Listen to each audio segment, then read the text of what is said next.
حكايات. ضع السماعات وغمض عينيك واستمع. أنا سلمى، يتيمة الأبوين. ماما وبابا ماتوا في قصيدة ملي كانت عندي 4 سنين. اللي رباني هو عمو ومرات عمو، كانوا مزيانين معايا، عاملوني بحال بنتهم.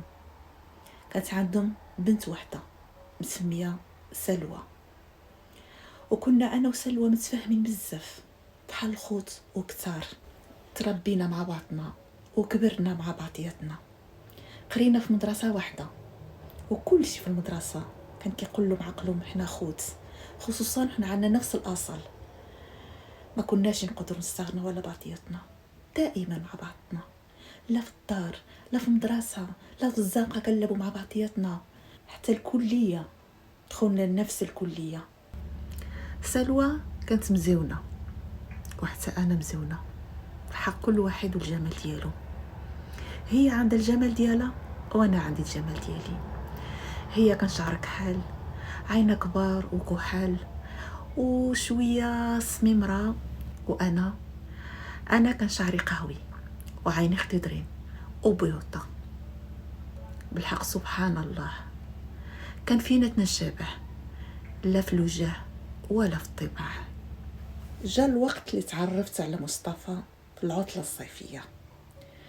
كان جا من فرنسا وشافني وعجبته، والصراحة حتى أنا عجبني.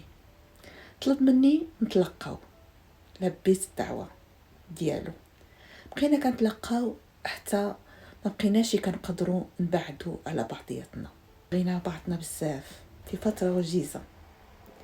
سلوى كنت كنعاود لها كل شيء، وكانت كتقول لي ما عندوش شي خاه باش انتينا تزوج مصطفى وانا نتزوج بخاه، وهيدا ما نتفرقوش ونبقاو دائما مع بعضياتنا.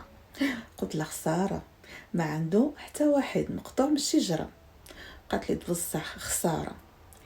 مهم مصطفى قرر يجي يخطبني، وطبعا ملي انا يتيمه جا عند عمي ومراته خطبني منهم.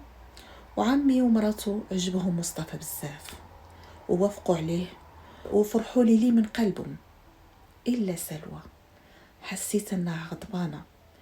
اللي سقسيتها قالت لي انا فرحانه لك بزاف، رانتينا بحال اختي وكتار، لكن فرنسا بعيده بزاف. اذا توحشت كيفاش غنعمل، كيفاش غنشوفك وانتينا عارفه حنا عمرنا ما تفرقنا على بعضنا وسرنا كامل مع بعضياتنا. شفت فيها وصغرغروا عيني بالدموع، درعتها وقلت لها وانا كنعمل راسي بحال اللي كنضحك، صافي ملي توحشني ولا نتوحش لك غنقطع في اول طياره وغنجي نعدك ولا انتي تجي عندي. رجع مصطفى لفرنسا وحنا مخطوبين. بيني وبينكم ولفتو بزاف، جاني القنط بلا بيه، وحتى هو ما قدرش يبقى بلا بيا. قرر يرجع للمغرب ونعمل العرس بعد شهرين من الخطوبه ديالنا.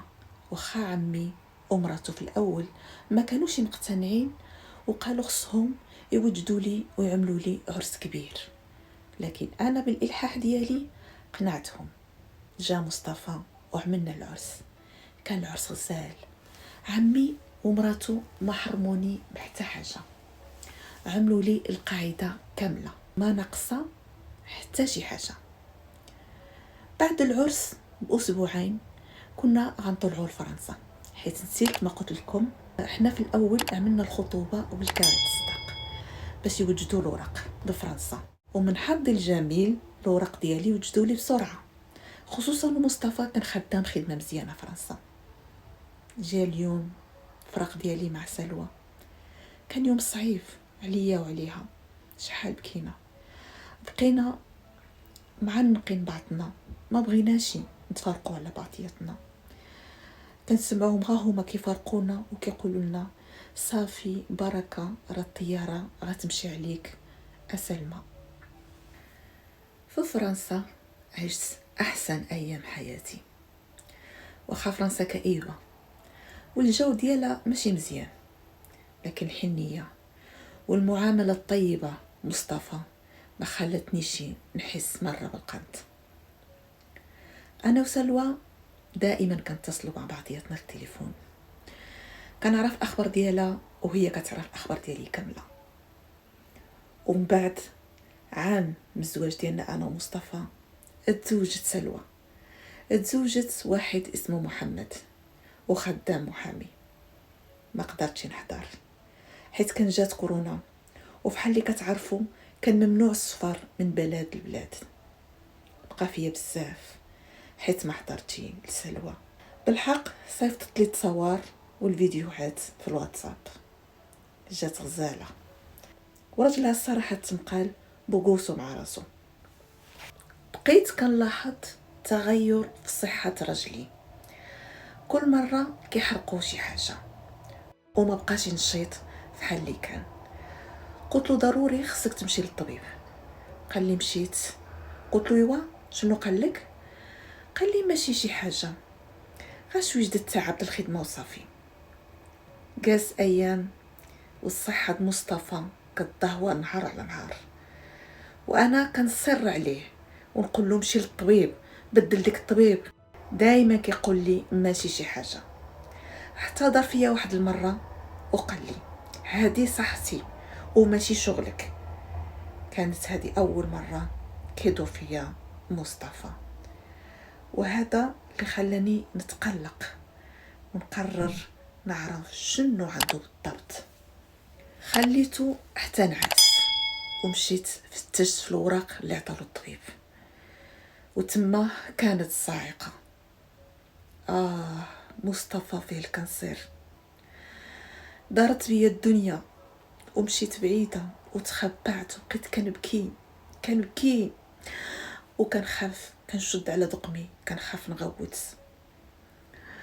باش مصطفى ما يعرفنيش انا عرفت. فاق مصطفى وعملت عقلي فحالي ما عندي حتى شي حاجه وما عندي خبار. بقيت كنحاول نساعدو. الله ربي يطولو في العمر، حيت حتى النفسيه عندنا دور كبير. الحق دون جدوى حالته كتزيد كتدهور. ومات مصطفى، مات وخلاني بوحدي.